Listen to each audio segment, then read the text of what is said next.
Ice cream खाऊंगी, कश्मीर जाऊंगी, शोलों में भडके जिया. किंवा you scream, we scream, we all scream for ice cream असं आपण कायम म्हणत असतो. हो, कारण आईस्क्रीम हा सगळ्यांच्या जिव्हाळ्याचा विषय. जसा चॉकलेट तसं आईस्क्रीम. आणि उन्हाळ्याची सुट्टी म्हटलं की हमखास पहिलं नाव येतं आईस्क्रीमचं. एक वेळ पाहुण्यांच्या घरी गेल्यावर ते आपल्याला सरबत देणार नाहीत, पण पहिला आईस्क्रीम देतील. हां, म्हणजे आईस्क्रीम हे कुठल्याही सीझनमध्ये चालतं. असं काही त्याला काय म्हणतात ऋतूंचं किंवा हवामानाचं किंवा कशाचंही बंधन नसतं. आपण आईस्क्रीम कधीही खातो आणि कधीही ते एन्जॉय करू शकतो. आणि आपल्याकडे तसं बघायला गेलं तर 12ही महिने आईस्क्रीम मिळतं. मग पावसाळ्यात असेल, उन्हाळ्यात असेल किंवा हिवाळ्यात असेल. हां, तिन्ही वेगवेगळ्या ऋतूत आईस्क्रीम खाण्याची मजा मात्र थोडी वेगळी असते. उन्हाळ्यात आईस्क्रीम अर्थातच छान लागतं, कारण ते थंड असतं आणि उन्हाळ्यात आपल्याला काहीतरी थंड खावं असं वाटत असतं. त्यामुळे ते ऑब्व्हियसली घशाला बरंच वाटणारं असतं. दुसरी गोष्ट, पावसाळ्यात आईस्क्रीम खाण्याची मजा असते ती आईस्क्रीमपेक्षा गारा खाण्याची मजा असते. गोळा आपण उन्हाळ्यात खाऊ शकतो, पण गारा या फक्त पावसाळ्यात मिळतात. हां, पण पावसाळ्यातही आपण आईस्क्रीम खातोच म्हणा. एकदम अचानक आईस्क्रीमची गाडी दिसली, आपला फेवरेट फ्लेवर दिसला तर आपण खाऊच शकतो.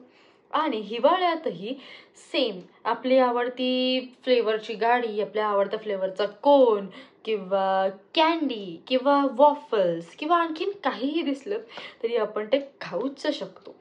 पण माझ्या बाबतीत जरा वेगळं. मी आईस्क्रीम लवर असून सुद्धा मला आईस्क्रीम खाता येत नाही. का? आता हा प्रश्न तुम्ही मला जो विचारलाय तो अर्थात अगदीच बरोबर आहे.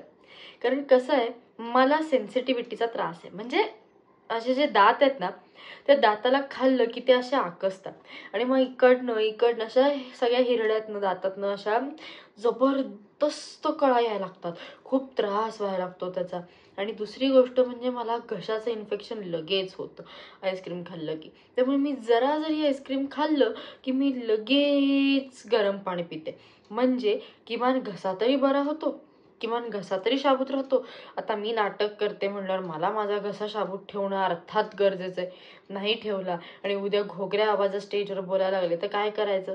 आधीच टॉन्सिलायटिसचा खूप त्रास आहे मला, मग काय करणार? त्यामुळे आईस्क्रीम आवडतं, मी खात असते, पण ते खाल्ल्यानंतर मी बरीचशी काळजीही घेते. म्हणजे गरम पाणी पिणं किंवा रात्री मिठाच्या गरम पाण्याने गुळण्या करणं, या सगळ्या गोष्टी तुम्हीही करा बरं का. कारण काही सांगता येत नाही. आपण उन्हातानातनं त्या सगळ्या घामात डबडबलेल्या असताना अचानक गाडी दिसली म्हणून आईस्क्रीम खायला थांबतो. मग ते उन्हाचं हवामान किंवा ऊन आणि आईस्क्रीम म्हणजे गरम आणि गार एकत्र मिक्स झाल्यावर काय होतं तुम्हालाही माहिती आहे. आपण गरम भातात कधीही गार दही घेऊन खात नाही ना, कारण त्यांनी पोट बिघडतं. एक्झॅक्टली आपलं हवामान आणि आईस्क्रीमचंही तेच आहे. त्यामुळे या उन्हाळ्यात, याच कशाला इथनं पुढच्या प्रत्येक उन्हाळ्यात आपण एक काळजी घेऊया की काहीही खाताना आपण स्वतःची तब्येत जपूया. म्हणजे गोळा खाताना किंवा आईस्क्रीम खाताना, आंबे खाताना, चिंचा, बोरं, आवळे जे काही खायचंय आपल्याला, भेळ, पाणीपुरी, वाटेल ते आवडेल ते खाताना फक्त स्वतःची काळजी घेऊया. काय मग आज आईस्क्रीम खायला कुठे जाणार? तोंडाला पाणी सुटलं असेल ना, मलाही सुटलं. एक पटकन किस्सा सांगते. मी अमेरिकेत गेले होते, माझी आत्या असते अमेरिकेत. तिकडे आम्हाला भूक लागली, आईस्क्रीमची भूक, म्हणून आम्ही रात्री एका आईस्क्रीम पार्लरमध्ये गेलो. तिथे ही भली मोठी गर्दी, पण काहीही झालं तरी आईस्क्रीम खाल्ल्याशिवाय परत यायचं नाही असा निर्धारच केला. मग काय, लाईनीत थांबलो, आईस्क्रीम्स खाल्ले वेगवेगळ्या फ्लेवरचे. तिथे व्हेजिटेरियन, नॉन व्हेजिटेरियन असे 2-2 आईस्क्रीम्स होते. म्हणजे ज्याच्यात अंड आहे, ज्याच्यात नॉन अंड आहे, अशा प्रकारचे आईस्क्रीम्स होते. ते खाल्ले आणि परत आलो. थोडक्यात माझ्या तोंडाला पाणी सुटलंय. मी जाऊन आईस्क्रीम खाणार आहे, वर गरम पाण्याने गुळण्याही करणार आहे. तुम्हीही आज आईस्क्रीम खावा आणि कुठला फ्लेवर तुम्हाला आवडतो हे मला सांगा. बाकी नॅचरल सगळीकडे असेलच किंवा दुसरं कुठलंही, बस्किन रॉबिन्स घ्या, नॅचरल्स घ्या, स्फूर्ती घ्या किंवा कुठलंही घ्या. आईस्क्रीम खाण्याची मतलब है यार. आम खाओ पेड़ क्यों गिनते हो, आइसक्रीम खाओ उसका फ्लेवर और उसका शॉप क्यों गिनते हो. येस, चला तर मग आईस्क्रीम खावा आणि मला सांगा. Bye bye.